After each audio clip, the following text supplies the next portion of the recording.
Lakuin ini selama 7 hari ke depan, dan gue jamin omongan lo bakal 100 kali lipat jauh lebih jelas. Jadi kalau misalkan lo sering ngalami belibet, sering susah ngungkapin isi pikiran lo, dan banyak orang yang sering mikir kayak, lo ngomong apaan sih? Kalau misalnya lo berusaha ngejelasin sesuatu gitu kan, video hari ini itu bakal jadi solusi ampuhnya. Bahkan cuma dalam 7 hari doang. Oke, jadi gini. Sebelumnya, video hari ini itu sifat videonya praktikal. Jadi lo harus ngepraktikin apa yang bakal gue bahas dalam video kali ini, dan gue bener-bener mewajibkan lo untuk komitmen dalam 7 hari ke depan ngelakuin trik atau sistem yang bakal kita bahas dalam video hari ini.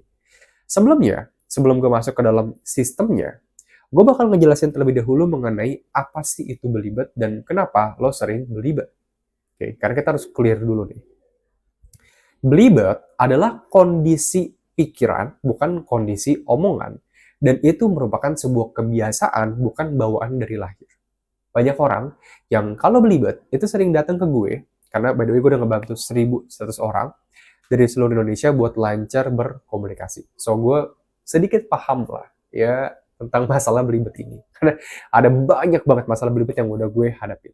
Nah, banyak orang yang datang ke gue, terus bilang, Bang, gue tuh sering belibet, dan ini kebiasaan gue dari lahir kayaknya deh bang. Kayaknya gue udah terlahir dengan kekurangan kemampuan komunikasi. Dan gue selalu bilang ke semua orang bahwa komunikasi itu bukan bakat, tapi sebuah skill atau kemampuan. Berikut juga dengan masalah-masalahnya. Kalau misalkan lo sering belibet, gugup, gagap, itu semua kalau gagap ada yang memang developmental stuttering, jadi itu bisa disembuhin, tapi ada juga yang ya memang dari lahir juga. Tapi kalau belibet, ini pure masalah kebiasaan. Jadi lo bisa menyembuhkan masalah belibet ini. Jadi clear ya, nggak ada lagi bawaan-bawaan lain. Bisa disembuhkan dengan cara nerapin sebuah sistem komunikasi, sistem latihan dalam jadi ke depan. Nah, yang gue pengen lo lakuin dalam 7 hari ke depan adalah, dalam 7 hari ke depan, pertama, lo mempraktekkan kemampuan menulis. Oke, jadi bang, nulis ini maksudnya kayak gimana gitu kan. Nah, 7 hari ke depan, lo ngambil sebuah buku, terus lo di satu lembar, satu halaman. Satu halaman, satu hari, lo harus tulis ada 3 struktur. Oke, ada opini utama, opini pendukung, dan data atau fakta pendukung. Di mana dalam 7 hari ke depan ini, setiap satu harinya, lo bakal bisa ngambil satu pertanyaan. Nanti by the way, gue bakal kasih juga link akses kertasnya, yang dimana gue udah nyiapin beberapa pertanyaan yang cukup interesting untuk lo gunakan dalam 7 hari ke depan. Contoh, pertanyaan pertama itu adalah, lo setuju gak dengan filsafat stoikisme misalkan? Oke, itu dong ya. Nah, lo bisa nulis di sebuah buku atau kertas, opini utama lo adalah apa yang pengen lo sampaikan dalam 3-5 kalimat. Tenang aja, gue bakal jelasin kenapa lo harus nulis kalimat ini dan apa hubungannya dengan masalah belibet. Oke. Untuk opini utama misalkan gue kayak gini. Gue setuju dengan filsafat stoikisme dapat menyembuhkan masalah depresi misalkan. Oke. Kenapa? Nah, ini bakal lo sampaikan di paragraf yang kedua. Ini dikarenakan masalah dari depresi itu disebabkan oleh kadar anxiety. Orang yang nerapin filsafat stoikisme itu kadar anxiety-nya lebih rendah. Itu data pendukungnya tuh. Opini utama, opini pendukung, dan terakhir adalah data atau fakta pendukung. Data itu bisa lo gunakan dengan cara lo cari di internet, ada gak data pendukungnya? Contoh misalkan pas gue cari-cari, di stanleyacademic.com ditemukan bahwa orang yang nerapin filsafat stoikisme itu lebih rendah kadar anxiety-nya daripada orang yang tidak menerapkan filsafat stoikisme. Jadi, urutannya itu semua kayak piramida. Ada opini utama lo, ada opini pendukung, dan data atau fakta pendukung. Jadi kayak satu kesatuan. Nah, ini untuk menulis. Bang, kenapa gue harus menulis? Menulis adalah cara paling efektif untuk merapikan cara berpikir lo. Oke, jadi ketika lo menulis, lo membiasakan otak lo untuk berpikir dalam opini utama, opini pendukung, data atau fakta pendukung. Ada template-nya. Nah, ini bakal terrefleksikan melalui cara berbicara lo nantinya. Karena gue selalu bilang, masalah belibet itu disebabkan oleh cara berpikir lo yang kurang rapi. Udah itu doang aja. Oke, itu aja udah.